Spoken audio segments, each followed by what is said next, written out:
Good stuff. And then we get to choose who we let into our weird little worlds. You're not perfect, sport. And let me save you the suspense. This girl you met, she isn't perfect either. But the question is whether or not you're perfect for each other. That's the whole deal. That's what intimacy is all about. Why don't you love me, Jenny?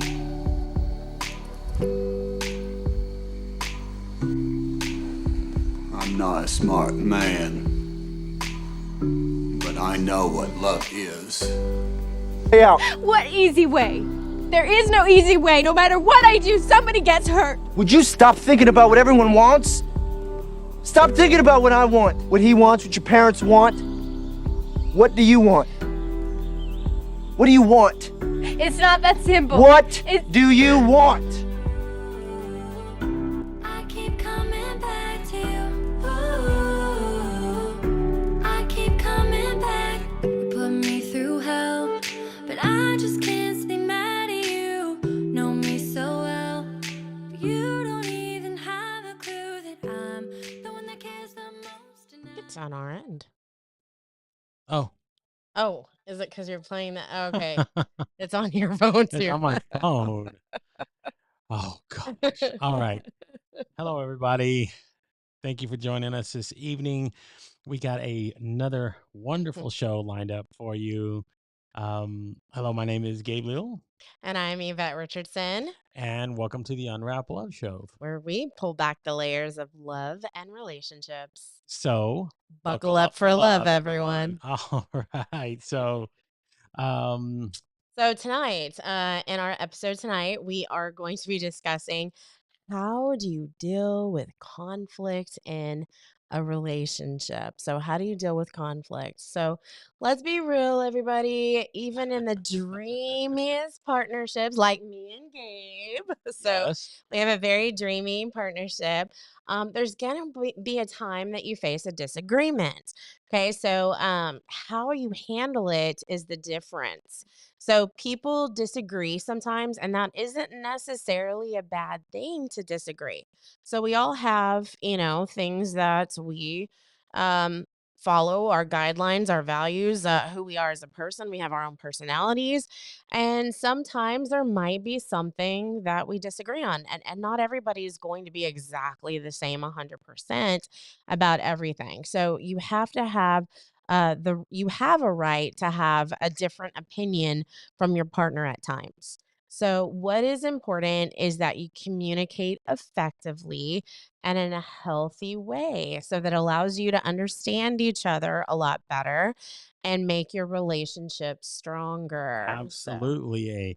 I mean, the whole thing about any kind of conflict is the way that you actually communicate it to each other, right? I mean, people do it through arguing and yelling. You've seen that before. That's probably been what creates a lot of trauma in your life as maybe as a child. You've seen your parents do it, right? And you think, oh my gosh, like I don't, you don't want that to affect you, but it does. You just see it and you take it in and it becomes part of your subconscious. Or you might never see them argue. So you could be, growing up and you never see mom and dad argue. You never see those disagreements. And so you yourself getting into a relationship don't know what to do when you face that challenge because you've never seen your parents or any role models argue in front of you. So either you've seen it in a negative way or you haven't seen it at all. Or you might be lucky and you had parents that knew how to disagree and talk it out in front of you, and you kind of saw them work through a disagreement. But I'm pretty sure majority of the people have probably not seen that. No, not at all. Um, for a lot of people, it is seeing the other side of the spectrum, right? Where people see that part of their parents when they're children, and it does. It has to affect you. I know, like I very, very, very rarely saw my parents argue, but I did see them argue, right? And that was part of my childhood, like remembering those things and saying I never wanted to do that. And of course, subconsciously, you don't realize it, but it's still there with you. I mean, I did it when I was having troubles in my past relationship. So I knew it was there. I knew people did it. Even the most even-tempered people sometimes get to that point where it just your emotions, right? It's just a rush. So, what are some of the things you can do when you start feeling those emotions? Just like rise. I mean, come on, you guys know you get angry, right? It's an emotion. You get into sometimes a place where your emotions are uncontrollable. You start feeling all this rage. You start feeling all of these emotions that rushing through real quick. One of the best things you can do, and it's hard, trust me. We do this with her 5-year-old daughter, right? She gets in these moods, and we have to kind of tell her, breathe and chill, right? Breathe and chill. Take a moment, right? Before diving in, take a moment to cool down. Again, your raging emotions, they cloud your judgment. That's the hard thing. So, And make sure you eat something too, because some people are hangry. And so it could just that's it. be eat something and then you'll be able to talk about it a lot easier. And make sure you have enough sleep. Like, so you have to take a look at your physiological needs. So you have to make sure you have sleep, you have food and breathe. Yes, absolutely. And hey, again, hit a pause button. I know it's hard in the moment. It's a catastrophic when you're there, right? Everything is just there. Everything is just pushing. You know, grab some water. Go take a walk. Go outside. You have to remember that this person that you're having these emotions with, especially in a new relationship, and you're still unfamiliar with each other, is that you're a team. You're a partnership. And this is not, you're not in competition with each other. I mean, if you find yourself in ever in those situations, it's going to be something even further deeper than that. Oh yeah, I dated a guy and everything was a competition. And so everywhere we went, he's like, "Okay, let's play pool." I'm like, "Okay." So we would play pool and, he wanted to always be the winner. And when he would win, he'd be so excited and I was like, "Well, you could show me how to play a little bit better so maybe I could win." And he's like, "No, no, I want to be the winner." And then it was rock, paper, scissors for stuff and that I've had in relationships like, "You go do it." "No, you." "Okay, let's rock, paper, scissors it." And to sometimes that would help, but a lot of times whenever you are in a situation where one person wants to compete all the time, like it makes it challenging to be able to work through a disagreement, especially when they want to be the winner and they don't want to allow you to take the time to explain your side of it. It's like they want to be right about everything. So, Yeah. And man, I know in those moments, right? Um, Psychologically, mentally, it's easy to forget where you are. Like you can lose your center very quickly, especially when the emotions run in, right? All those chemicals, all the endorphins, all the adrenaline is pumping in in that time. And one of the hardest things to do is slow everything down, right? I mean, just look at it. And, that kind of leads us into the next thing. yeah. If you What the go ahead and I talk it out. well, yeah, I was gonna say. Okay, go ahead. I thought you were gonna go somewhere else. Okay, No, no, no, so no, no. yeah, so one thing that a lot of times people do when they're upset in a situation is they want to blame the other person. So they want to say, "Hey, it's your fault. You're the reason why this happened." And they put all their anger on the other person, and that's not a healthy way to do it. You've got to talk things through. You talk it out. After you take the breather, and you might need to step away if you're that upset. But think about what you're going to say and breathe and then go back into the situation and talk about it. But never blame the other person because a lot of times when there's a disagreement, both sides could, be at fault and both sides have their own perspective, so when you're looking at a situation you might see something totally different than the other person, and that's okay because you come from different backgrounds, you were raised differently, you have different personalities, and so you've got to not think about blaming. Like, that's not the whole point of the argument, is to say who's right and who's wrong. So don't finger point, don't blame, don't project project. Okay, so Yeah. there's That's a big one. I mean, when you take a look at Sigmund Freud, like he came up with all these, plus his daughter Anna, they came up with all these things that we do to protect our ego. So we rationalize, we project, we go in through denial.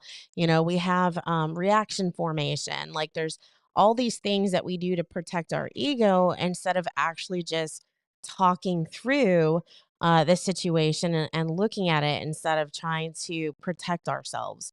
You gotta talk about it, and then also say things like, I feel hurt. Express your emotions. It's okay to say this hurt my feelings. So I remember the first time, because see, me and Gabe, we're like super happy in love, and we're like on cloud nine, and all of that, and then all of a sudden something happens, and I'm like, okay, what do I do? I want to be happy and in love, and I've got to work through something that I'm feeling. And it was my first time to express it to him, and I've had problems expressing myself because of my past. So the very first relationship I was ever in, the first time I expressed my feelings, they threw a temper and they started hitting things in the house and throwing things around because I said how I felt about something. They got really pissed.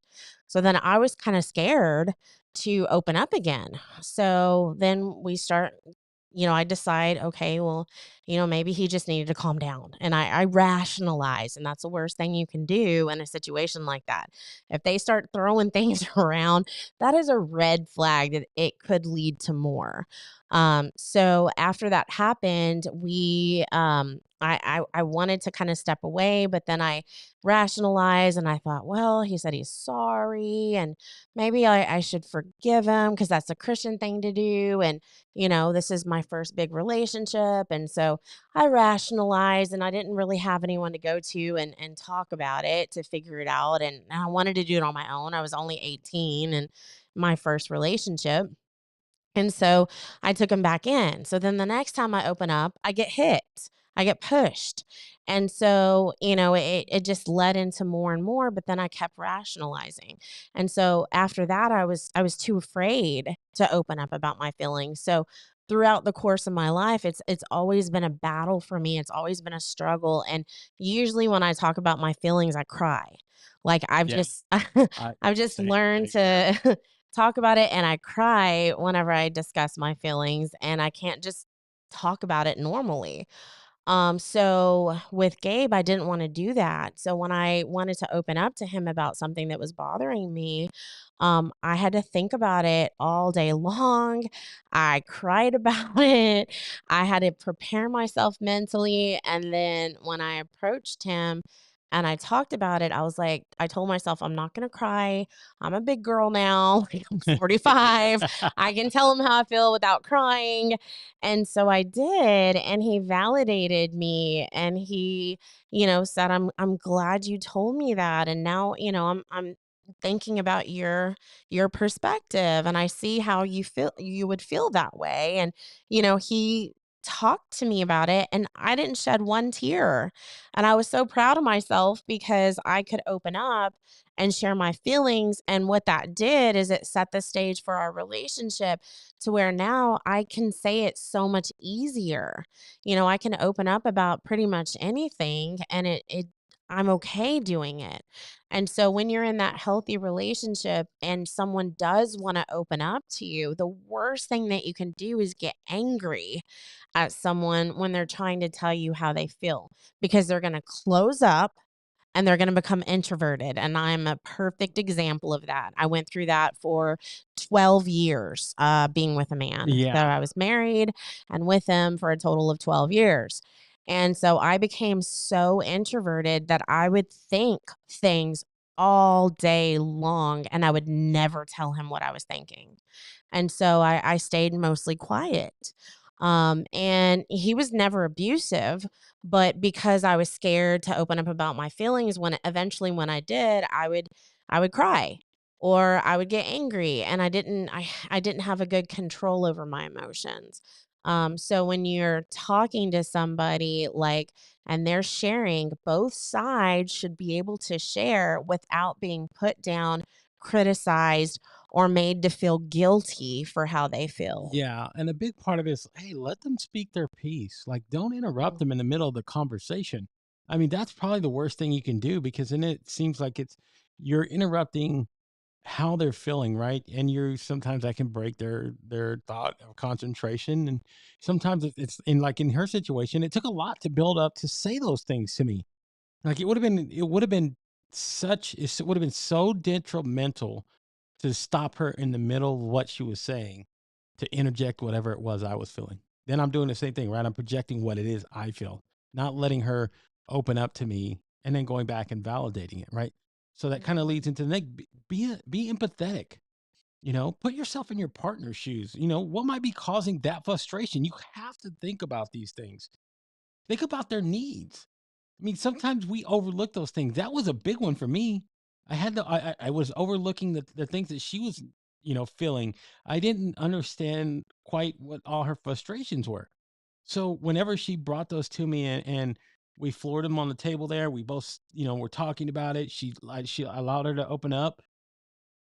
I listened to it, and then I saw it from her perspective. And doing those things, right? It can bridge the gap. It can foster real compassion for somebody, right?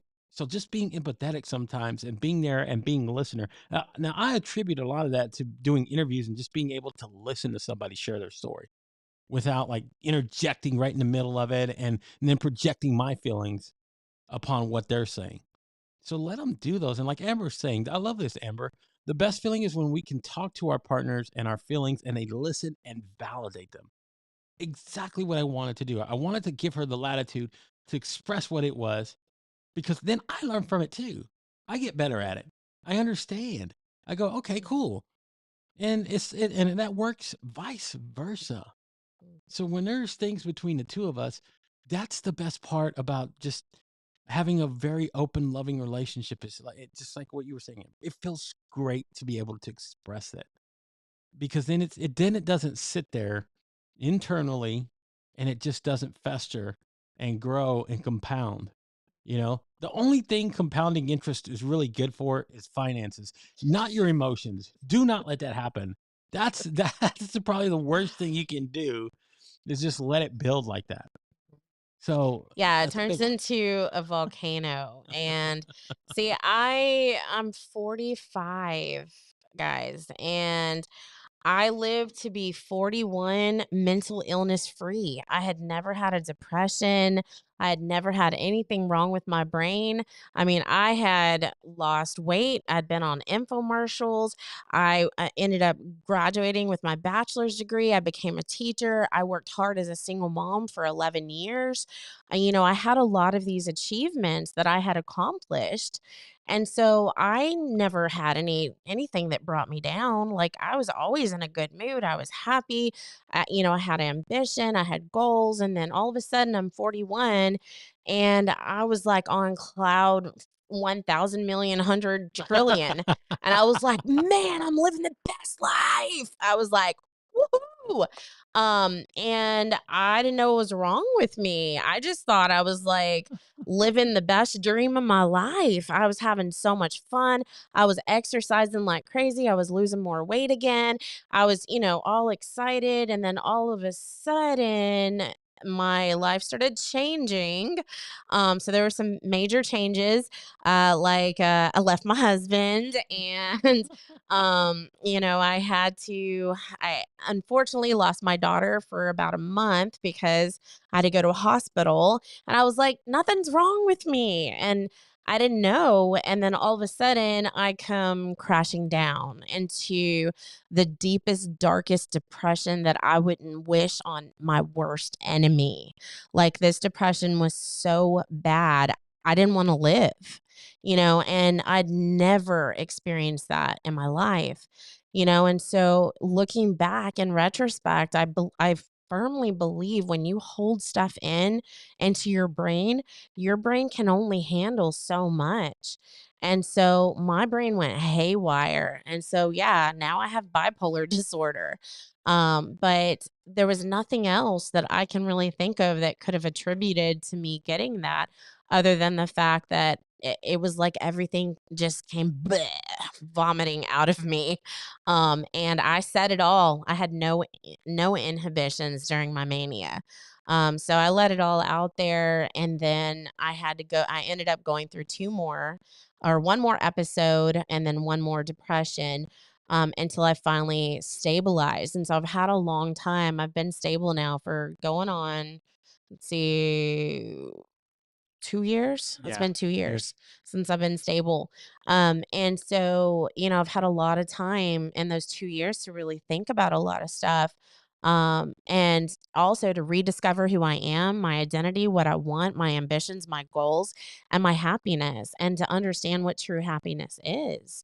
And so it took a while, but now looking back, like that, it could happen to anybody. Anyone could have a nervous breakdown.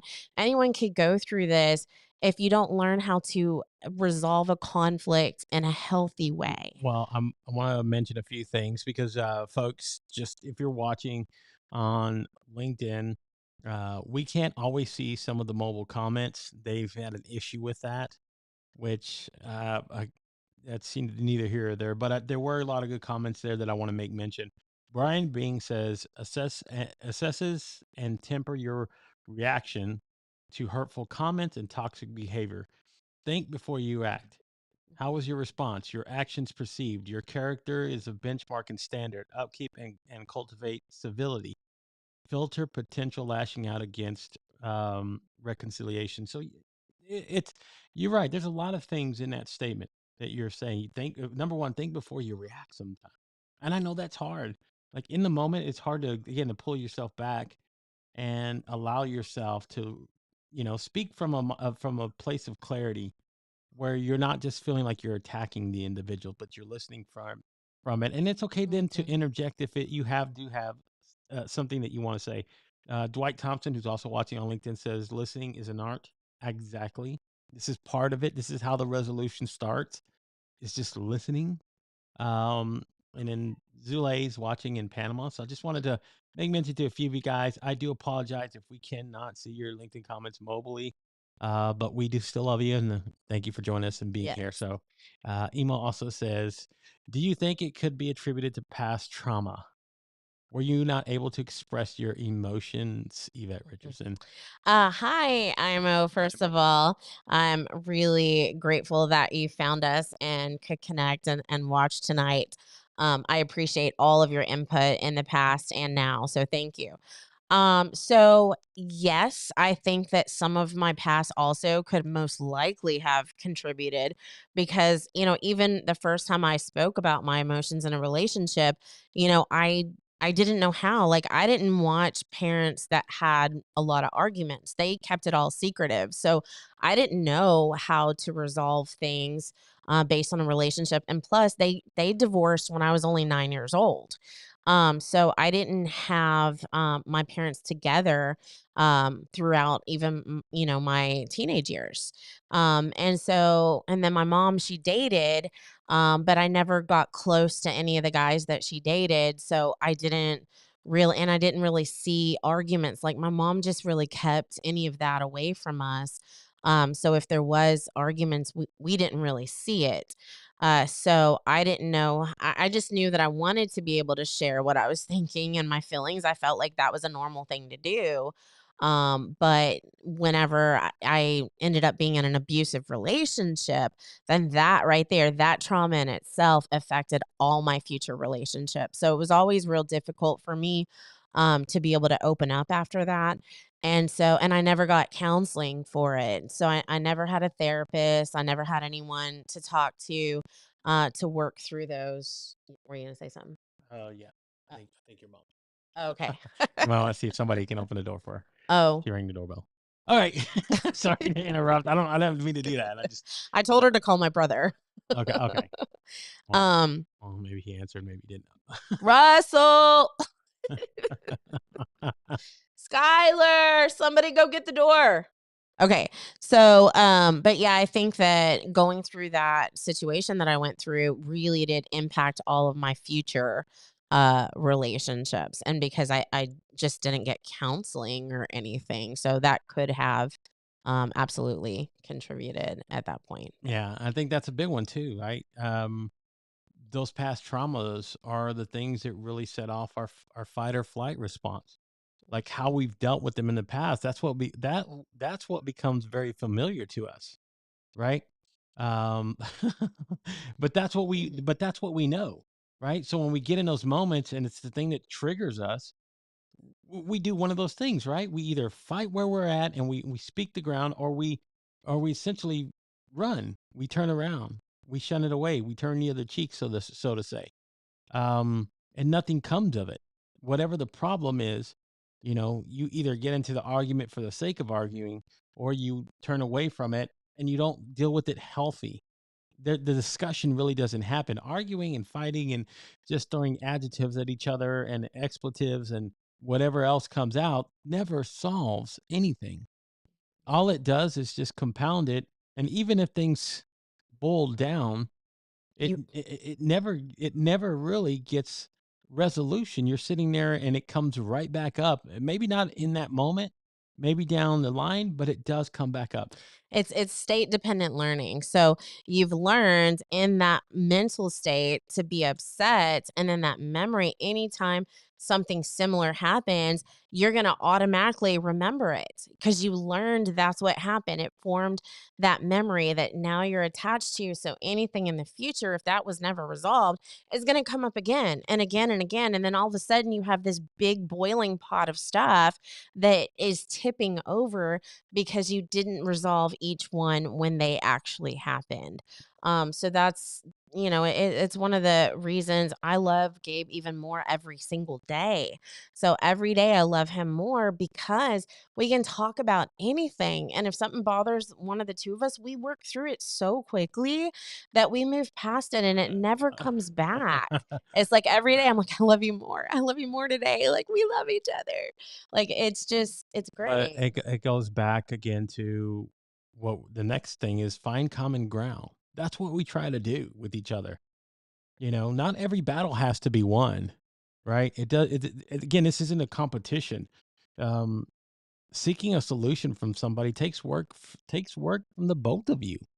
Like to put it out there, uh, have a discussion about it, and even if it gets heated, still allow the person to express what it is, so that at least and you're cognitively listening to what they're saying, understand what their frustration is, because then you can work on it. You can then at that way you find a way to be flexible.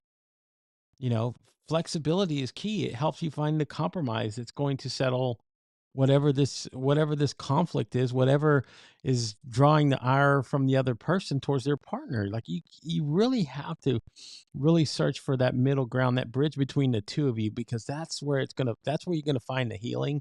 That's where you're gonna mend. That's where that bond is going to grow even stronger.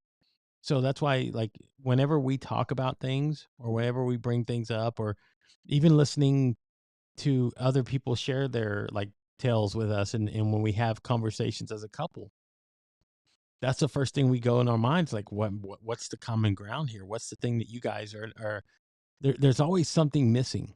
Somebody is not doing enough housework, or someone feels like they're doing too much housework, or somebody's doing too much of the weight, and the scales are imbalanced. And the only way that you're going to find any kind of clarity as far as like how this is going to work between the two of you, you got to sit down and logically, as adults, talk about it. Let the emotions subside a little bit.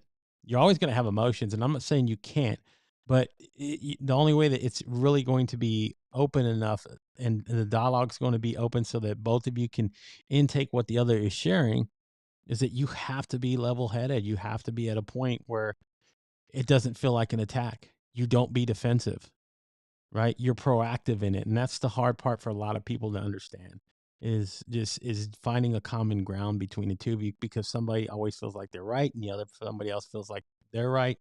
Two rights don't make a wrong, right? I mean, two wrongs don't make a right. So you got to figure that out. Sorry, I got that confused, but Yeah. I want to say hi real quick just to Dan Roth. Thank you for behaving. Thank you. And then Mr. James Kunkel, appreciate you watching over on LinkedIn. Yeah, and what he kind of brought up is actually in a book that I'm reading called In the Trenches. So I'm working on my master's degree in sociology, and one of the books that we were required to read this week is called In the Trenches. So it's basically taking a look at marriage couples. So the person that wrote the book, she studied 50 married couples and tried to find out like what life was like inside of the marriage. And so one of the number one things that they especially, and these were marriages where both parents work. Okay, so you have the mom working and the dad working. And so a lot of the disagreements that were coming was, what percentage of the household duties do you do versus you do? And so, and every couple is a little different so far that I've read. Some of the couples, the wife, of course, does most of the stuff. And then the husband, the wife, in some of the couples, the wife is like, okay, well, I need you to do the X, Y, and Z. And then the husband like makes excuses or doesn't do it. And, there's all, well, I've got this to do. And so he doesn't always, or, he might try it and be like, oh, I can't finish it or whatever. And so the wife usually takes over, gets frustrated, and then it's in this deep argument again. And then they have resentment, and then they take it out on their husband in ways like, well, I'm too tired to have sex tonight. So there's other ways that they retaliate because the husband isn't taking on some of those duties. So some of the conflict that can happen in a marriage is who does what in your house. So sometimes, it's the traditional mentality of, well, the guy is the breadwinner, so the wife should, be the stay-at-home mom to take care of everything else. She takes care of the house. I take care of the job and the money. But in our world today, it's more, well, both people work. So what is it that the guy is supposed to take care of? What is it that the female is supposed to take care of? So I know in my previous relationship, it was the kids took care of most of the household duties. They were required to do a lot of the chores. And then I would help cook because every night I would cook dinner. And then I would also help them. Dad didn't do as much. And so, but he did other things like the lawn work or if something broke in the house or tinkering in the garage. Okay. So those were his things. So where do you draw the line of, is it 50-50 or who does more or who does less? And that can be an argument. And some of the other relationships, the husband did more, and the wife was very, very appreciative of it. So the guy would take a step in helping with the children and in helping with the house. So that right there, I don't know, I think a lot of this book was written in the 80s. So things have changed, obviously, from the 1980s till now. A lot. There's more women that work. And so if anyone's listening, how is it? And if you're married or in a relationship, what is it like? Do you guys agree and say, okay, well, you do this on Monday, Tuesday, Wednesday. I do this on Thursday, Friday, Saturday. We split things on Sunday. Do you have those, upfront conversations, or does it just end in arguments because somebody thinks they do more than the other person in the house? Because that can be definitely um conflict right there and Well, what you do in the that house. also brings up as far as like moving into new relationships, like were those ground rules placed between the two of you? I mean, you're two singular individuals, and Randy's like advantage of being single, no one to blame or to compete with. But here's the thing: is once you start coming together as a unit and you start to Cohabitate. cohabitate with that person, there are things that are going to have to change, right? There's going to have to be a level of communication and also of compromise in certain situations. You have to lay down some kind of at least open ground rules or just any kind of, yeah, I guess, assignments, whatever you want to call it, however you want to word it for the two of you, so that there's an understanding that, hey, look, this is what we do. So we're not just putting all the burden on somebody, one individual inside of the relationship. It's again, it's a team. You're supposed to be together. This is your partner. This is the person I would not want her to have to carry all the weight of everything and just be like, oh, life's made for me. I can just lean back and okay and chill. Absolutely not. Like this is we're if we're gonna actually elevate together and grow, we're gonna have to set out these rules between the two of us and come to an understanding of it and be okay. This is what we're gonna do. And guess what? If you need to during your relationship, adjust it.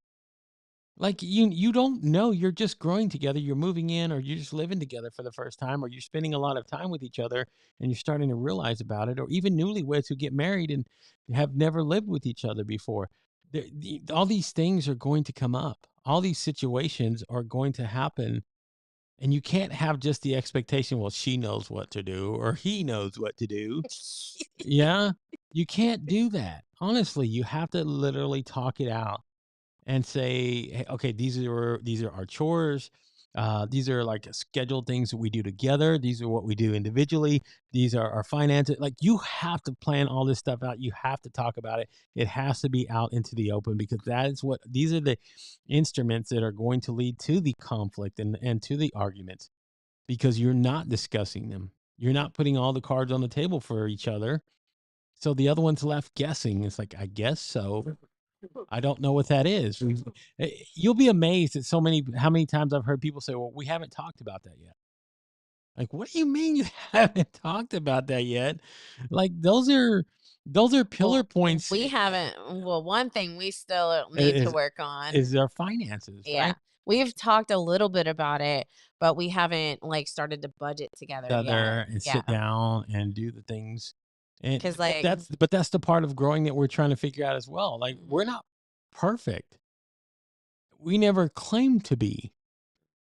But we're trying to learn what that is for the both of us. And I think that's the lesson for everybody getting into any kind of relationship to understand, hey, what is the best way to have conflict, but not have it be the thing that rules our relationship and holds sway over how we feel or how we talk or how we open up to each other. Like you can't allow that to be that way. You're just setting yourself up again for failure. You're honestly going to fail at some point if you do not do these things. And sometimes you can't come back from that failure. That's why people get divorced. The lessons they didn't learn from the first or the second or the third, sometimes it takes them till they figure that out and they go, that life has changed ever since I opened up to that idea. So that's why for me, it's like going back and saying, um, finding a finding the common ground between the two of you is super important. And again, we're learning, and we're constantly learning for the two of us how to manage as we grow together, how to bring ourselves together as a unit. yeah. And what you have to remember in those times, I don't know, it's dead. But you have to remember in those times when you're trying to work through something, why you're together in the first place. You are a couple because you had these values. You fell in love. Like remember that when you go into a conversation instead of just thinking totally 100% negative about any situation or whatever's going on in your mind. Like you've got to remember like why you love this person and why this person's in your life, and then it makes it a lot easier to have that conversation in a calm and loving way. And one of the things about communicating, and some people don't realize this, but a large percentage of how you communicate is your tone and your body language. And, if you haven't worked on that yourself and you don't understand that, then you can come across, if you're not self aware, you can come across as a very angry, bitter, just mean, rude person just by the tone of your voice. By the way that you conduct your body language, and so if you're talking to somebody and you're talking in a condescending way, or you're talking to them, and with you elevate your voice and your voice becomes stern or strong, or and if you point that out and be like, well, you sound like you're like really mad at me. And they're like, no, I'm not, and then the tone comes out even stronger. It's like, you really, and that's why you could be hangry. So go eat, get some sleep, make sure that you're ready to prepare and verbally speak to somebody with a good tone of voice, a calm, sweet, nice tone of voice when you're talking, and be self aware of that because I mean, you can come across in such a bad way that it's a huge turnoff to the other person, and it's very upsetting. Like I've had people talk to me with terrible tones, and it just makes me not want to talk to them at all. I'm like, I'd rather not even have this conversation with you if that's how you're going to talk to me. I'm not a freaking kid. I've been talked down to like I was a child. I've had fingers pointed at me with body language when they're mad, pointing in your face, and it's like, what the hell? I'm not a little kid. So you've really got to be aware of your own personal body language, your tone of voice, and the words that you say, all of it. If you need to take communication classes from Gabe, like you can. I mean, he'll probably put together a package on how to communicate. Well, I am at some point having to put together my own speaking and course for men, how to have the hard conversation. Like, I've done a lot of research and I've talked to a lot of women, a lot of them who've gone through either divorce or hard times during their marriage. And the one thing that I found as common ground between all of them, and when they would really hit on these tough moments during their marriage or during the divorce, everything else, I always asked them this question because it was always curious to me because I went through this. And it was, who started the conversation, the hard conversation? Who was the one that had to open it up? 98.5% came back, the woman saying, I had to. Because the men don't know how to open up to it. A lot of them don't know how to express that. Even sometimes when they're overbearing, they don't go to that point of having to discuss that with somebody. So that's very hard, and I'll get into that later. But kind of leads me into what the next thing that I wanted to talk about was remember the love during these tense moments. Like, it's easy to forget the good stuff. There's a reason you love this person. There's a reason that person has been in your life for this long, right? That's a hard one, but remind yourself why you fell in love, why you fell for each other. The first, a lot of the good things. Remember all those things that really got you excited about this individual, right? Think about it. I mean, you just showing your appreciation and affection can go a long way in calming things down. Literally saying, babe, you know what? I was wrong. I appreciate you. I should have been more cognizant of how you were feeling or paid attention to it. Um, just open up with something that's very easing, and see how the conversation and the tone changes. Right now, if she's somebody that's going to be a scorekeeper, you're going to see this. This is the time it's going to show up. This is the time that they feel, okay, he's vulnerable. It's time to attack. Like, these are the moments, and you get to really know somebody through these conversations. But if they're the other ones who's like the things calm down and they openly engage in dialogue with you, start opening up, she's a keeper. That's somebody you want to keep because guess what? They're going to do that 9 times out of 10 whenever you have any kind of conflict or any kind of argument between the two of you or a disagreement. Like, they're going to be able to say, okay, I can have a very adult, easing conversation with this individual and we'll be okay afterwards. Because they know this person loves me. They're actively listening and responding. And that's a part of the communication too, is being able to actively listen and communicate back and respond, not with can you repeat that? What did you say again? If you keep checking out in that conversation and you're not focused, there might be a problem. There might be an issue with why you can't focus and listen to the person that's speaking to you that you love the most. Okay. So if something else is going on internally, I mean, it could be anything.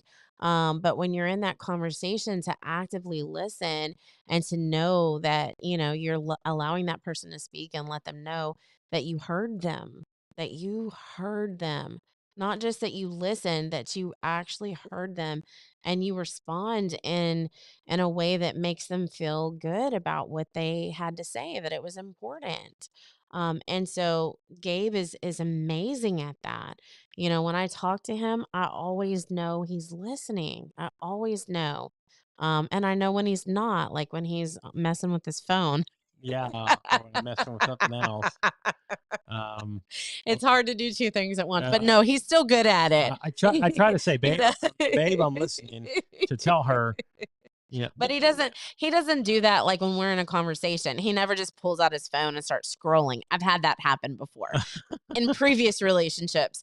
No, when we're talking and we're in a serious conversation, there's never a phone around. Like we're making eye contact. We are actively engaged in the conversation and we both respond. I mean, we do it all the time. Even oh, he Randy, comes to see me every Tuesday and Thursday at work. And when he comes, hey, hey, come here, doggy. coming down, dog. We're trying to have Um, conflict resolution with this dog right now. trying to keep her calm every time someone tries to come to the door. Sometimes it's Amazon. Whenever he comes to my job, like we hold hands, we walk down the street, we go around the corner so the students don't see us. But the other day there was one hiding in the bushes because he was skipping and he saw us and was startled and took off. He was like, I didn't hear nothing. And he goes walking away. But we have our little spot that we go walk to and we look into each other's eyes and we have a conversation every Tuesday and Thursday, in addition to the talks that we have at home. Like, we just really enjoy talking to each other. And it's so healthy in a relationship to be able to do that and to listen to each other, actively listen. Yeah, and it takes a lot to understand that about yourself. Like that's why we went down the idea and the path of when we started talking about love is setting the foundations for your own self-awareness and self-love, because then it sets the tone for everything else, whether you believe this or not. It's truth. It's absolute truth. If you don't set yourself up to understand what it is about you that you love, the things that are important to you, that you know about yourself, that you're not, how are you going to discover that in somebody else? They're pretty much just going to reflect what it is they want, what they believe, to you and to you only. And you're going to just be like, okay, well, I guess this is how it has to be. Those are the people that are people pleasers. Those are a lot of the people that go into the relationships and just cowl to the other person, right? They're the ones that have that dominant person in their lives, and those are the people that fall prey to them, to the manipulators, the love bombers, all the stuff that happens along those lines, because they don't set the tone for themselves of how much it's love. And that's why I say it's important to do that first, because then you understand self, then you can understand someone else. And this is where all where all the love talk and everything else that we share comes from. Like, I know I think highly of myself. I love myself. I'm not selfish. I'm He's not not a self-centered. narcissist in love with himself. It's a That difference. kind of love. There is a difference. It's me wanting to do better and take care of myself, because then I feel I become a better partner for her. And that's just how my mindset has always been. And that's the one thing that I wanted to do going into any kind of relationship with anybody new, is that Mm. I wanted to set myself in a position so that I knew what it was, my values, my beliefs, and everything, and see where we aligned. And sometimes things don't always align with that person, but you understand that about each other. That's where the love comes from. It's not that we're just perfect together. And I know, Randy, it's devastating to you, buddy, but we're people like everyone else. We have our little things. So, and yes, Yolanda, When you set your standard, you're setting up the foundation of making a good relationship. And I think that's where both of us have used our past experiences to get to a point. We know what our foundation is. So guess what? We can build our house together stronger to withstand all the storms and everything that happens in our lives. We're preparing for that.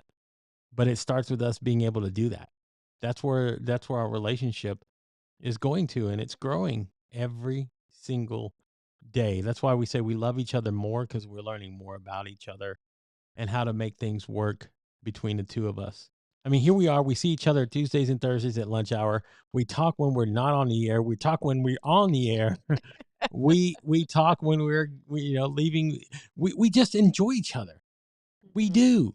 And we understand. And guess what? Because of all that open dialogue, all the things come out. There's no place inside for us to hold it in and hide it. It comes out. We just I start know discussing it's it. like freedom. I'm like, I'm not caged in my mind anymore. And that's why I think that, being in that healthy relationship is so good, especially for people like me that have a mental illness, bipolar, because you have to express yourself. You have to be able to speak up. You can't hold things in. Anyone shouldn't hold them in. But when it comes to, having a mental illness, you can get triggered. And then we don't, well, some people with bipolar are like, I can't wait to have another manic attack. Me, no, I'm sorry. I don't want to be in a hospital. So both times I've had major episodes, I've ended up in a mental institution, and it's not fun. Even though when you're manic, it feels like it's fun, but it's really not fun. But Uh, but but yeah. I will say that because of the conversations that happen daily on the daily, Mhm. you start learning each other's cadence. Like I can start hearing when she feels frustrated. It almost like it telegraphs itself to me, and I go, "Everything okay, baby?" Like you start hearing, and then that's the cue. That's the cue, and I get that. And I love this. That's the cue for her to start opening up, and she does, and it starts flowing. And guess what? Once it gets out there, then I can actively listen to it, and then I can interject without being overbearing, and it calms everything down. We find a way, we get okay with it, and we move past it.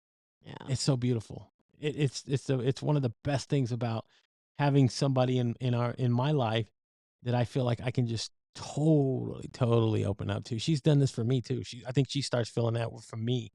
We start feeling the energy whenever something's just not there. Like it feels weird. And it goes back to the things, right? Are they tired? Are they hungry? Or is it just something that it's bothering them deep down? And we have to pull it out from each other. Like we don't want it to sit there and grow and get harder and fester. And the whole part of why we don't have very many conflicts is because we air it all out, whatever it is, in the moment, right there. And we don't have to sit there and wait and say, "Hey, can I talk to you?" I think it was in the beginning, yeah, it was, but we're starting to just open up about it even more right now. And it's what I love about our relationship. It feels to me like we can just be who we are. The other one's okay with it and just loves the other person as they are. Yeah, and we both encourage and motivate each other to be the better version of ourselves. So it's like, I'll encourage him, he encourages me. I needed that because for a while I didn't get a chance to go back to school and I wanted to. But it didn't happen for lots of reasons. But when I finally went and when I met him, I told him I was working on my master's, and sometimes men will be intimidated by that if they don't already have that a higher degree. But he was like, "Oh my gosh, I'm so proud of you and you go." And I was like, "Well, I'm thinking about getting another one after that." And he was like, "Oh, absolutely. Like, there's nothing stopping you." And, he just is encouraging of my education instead of, feeling like he's not on the same level with me. He is in his own place and he is super intelligent where he is. And I encourage all of that and his creativity. And he's a phenomenal phenomenal writer. Like, he's written this book, and he let me read some of the beginning of it, and I was blown away. And I mean, so many of his writings, I'm just like, wow. So he's finally going to get one published. He's going to have a chapter in a book here pretty soon. And More that's news to that. We're yeah. building on that there, but no more news to come on that. That's Yes. gonna be exciting. But he's gonna keep on writing, and he has other ideas, and some, like, we, brainstorm together, and I have so much fun. We have so much fun being creative together. We're writing. We're definitely writing a love book where we're going to talk Yeah. about a lot of these things that we've learned, that we're getting better acclimated to understanding about it, and hopefully can write it down in word form and translate it for people to understand when they read it and go, okay, wow, this, you just want that person to find that one watershed moment in their lives. And if it comes from our words, awesome. If it comes from somebody else, awesome. As long as they're getting better and moving forward, that's what the whole idea of us saying we want to help other people out is, simply by putting all of these things that sit up here and kind of live in our minds and put them out into the world. So that just allows us more space for more wonderful things to come up there and just keep coming and not filling up space up there. Yeah, and I had started writing books years ago, and I still have them saved somewhere, but I never finished, not one. And he's written an entire book that he hasn't published Almost yet. two. And so, he's done that too and hasn't published, but it's like now we're encouraging each other to get to that point. And maybe something was stopping us before, but together, oh my gosh, we're like unstoppable. So we both encourage each other to be the better versions of ourselves, and then also just to be this amazing couple. Like, I love us. Like, even that was one of the cards I gave him in Yeah. front of it. I love I us. love us. Yeah, exactly. But we're both allowing ourselves to support each other in finding what our zone of genius is. If it's hers and going into education, awesome. I'm there for it. I'm her biggest cheerleader. If it's leaning into my creativity and the things that I do, she's there for me pushing it, and I love it. It makes everything so much easier for me. And so I'm pretty sure it's easier for her to say, okay, this is what I want to, like, who would want to, like, allow their partner to excel, right? To elevate themselves. Why would you want to hamper that? And there are people, because it's again their own insecurities and their own fears. Like, if they grow past me, they're going to leave me. Mhm. Instead of looking at it and saying, well, if he gets ahead or she gets ahead, she loves me enough to reach her hand back and pull me with her. Like, that's the way it should be. Mhm. That's the way it should be. Sometimes you don't have to be in lockstep to continue to grow. You just have to continue to be there for each other and support that. And it finds its way to help to be beneficial for you both. That's the beautiful part about what love is, and what these relationships are, and having conflict inside of it. Like, this shows you another element to that individual, so you understand that about them. It's why I say you can't have a relationship without having some of these things happen inside of them. There is the perfect couple that says, well, we really don't argue. When I hear that, I say, okay, but you said you really don't, which means you have. Like, where, what was that point of, what was that touch point there that you did? There had to be a moment. And then when they do, instantly it comes back to them, and they start talking about it like, oh yeah, we did it. Exactly. But you did. And that's the point, is that everybody goes through these things, but they realize it. The good ones do, that it's made them stronger. And that's where I love seeing this inside of both of us, is that we've grown stronger together. And yeah, in time, we will be unstoppable, because we are there to pull each other up over the wall and let's go on, baby. Like, I'm not leaving you behind. You're not leaving me behind. We're pushing each other. So, but in closing, it's simply that, you guys, it's healthy to have conflict in your relationship. It really is. Just as having love and adoration and affection for each other, so is understanding some of the differences that you might have. It's just how you approach the situation after that happens. So don't allow it to turn into an argument, a screaming match. He said, she said, blame game, a pointing fingers. There's all those different things that people end up doing because of that issue that came up. Maybe their feelings were hurt or there's some kind of conflict that's happening. Instead of just in a calm, rational way having that discussion about it, it's more of like, for me, when we've had any type of conflict in our relationship, we have a discussion. It's not an argument. It's a discussion. We talk through it, and then after we talk through it, we have an understanding, we're on the same page about everything. And then it's like I just love him so much more in that moment. And it feels good to be able to talk through it, discuss it instead of it leading into an argument. It sure does. And yeah, Andrew, I'm sorry, but you were saying hi to me, you and the dog. So, and yes, it does. Waterworks in a good way. That's that, it's okay to have those happy tears. I think they're worth shedding because it's another way to express how you feel in those key moments in your life. Like I said, I love those. Those are, those are the marks in your timeline that you go back and go, man, that was a wonderful moment. I'm glad I was present enough to understand what that is. So that's the best part about what we talk about and having conflict, and it's just a part of life. It's a part of everything, whether it's in your personal relationship, whether it's in your whether it's in your spiritual journey, whether it's in your professional journey in life. You're always going to find it. It's always going to push back against you. It always does. It's just how do you deal with it? I mean, there's people that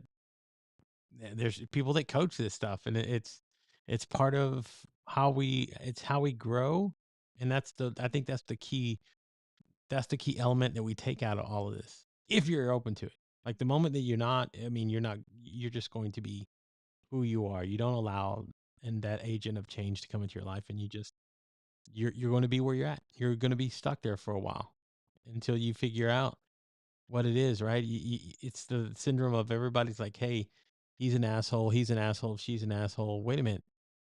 What are the all common factors here? Maybe I'm the Asshole. asshole. Exactly. There you go. That's how you figure it out. So, but we will. It takes a while for some people. They go through relationship after relationship and there's like, what's the common denominator? Like I you. I am the asshole. And the reason I use that as a segue, Saturday we do have another show that we do at 10 p.m. Central Standard Time called Love Talk. It's a little bit more adult, a little bit more laid back. The NSFW, the not safe for work kind of talk. And it's very funny. Very So fun. we try to be like funny and have some humor on our weekly shows too. So that if you go back and watch any of them, there are some very funny Funny moments. and that's where we say we talk 'Cause about I like I am the am I the asshole? One of them that we bring into Yeah. So commentary on. so we will be funny and funnier on Saturday if you come join us for Love Talk. Yes. So again, Saturday, 10 p.m. Central Standard Time. It is just our fun way to cut back a little bit, cut loose. Apart from what we do here, I mean, we do have fun while we're here, but we have more. It gives us a little bit more latitude to have a little bit more fun and just not concentrating on one epic topic of love. It could be just anything, and we address it, and we just again, there's so many things you can take from these situations and these conversations, and I love hearing people who actually have gone through a lot of them, and just it blows us away sometimes.